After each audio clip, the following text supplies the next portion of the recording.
So finally, let's talk about the summary of the EC2 Instance Storage. And first of all, we talked about the EBS volumes, which is the network drive attached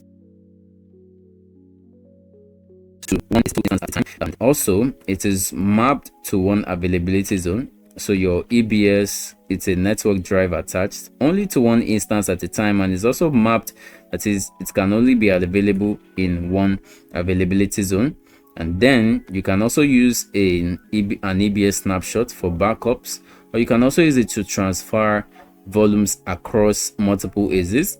That is, since it is only mapped to one availability zone or available in one availability zone, you can create a snapshot and then transfer it to another availability zone of your choice.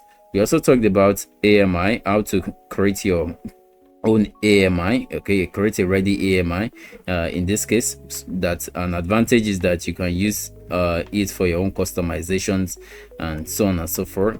Okay, we also talked about EC2 image builder, which automatically builds, tests and distributes AMIs.